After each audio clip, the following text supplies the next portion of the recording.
Salam alaikum sama gars, j'espère que vous allez bien. Suba ci mardi bi journée sans presse le taskatu xibaar yu bari décrétendo ngir compte yi ñuy tëj l'impôt yi ñuy laaj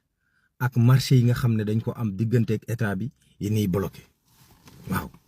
Ousmane Sonko jël roppalaanu chef de l'état président Bassirou Diomaye Diakhar Faye ne coow dem Kigali ci investiture Paul Kagame am ñu bari ñu naan war na koo def ñii naan waru koo def moom Ousmane Sonko ay avocaam dajaloo nañ ngir déposer plainte contre Madiambal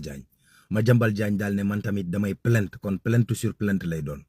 Ousmane Sonko nag li tax muy plainte teg na ko ci wax ju ñaaw ju Madiambal Diagne ji wax ci deram ak saay su ko neexee mu jël ay xeer góor ko ci kawam. Yaayu Marème Faye Sall ak Adama Faye doom ja dañ leen a convoqué gendarmerie ndax ay mbiri suuf yu ñu ne dañ koo luubal lu ci mënti xew daan ko topp 250 migrants la alkaati yi arrêté foofu ca tefesu Foundiougne ñu doon def Barsamba Barsaq amoon na ay ndaw amoon na ay jigéen amoon na ay xale yu tuutee tuuti ña doon def loola nag mujj ñu leen a jàpp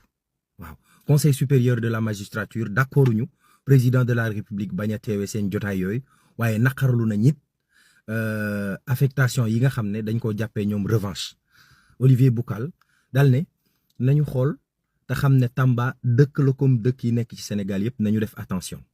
xale yi nekk Wokam ak Grand Mbao ñoom ñoo fippu jàkkaarloog takk der yi di sànnante xeer grenade lacrymogène yi di jolli ndax nee nañ seen suufas maam lañ jël di ko salfaañee ko yàq.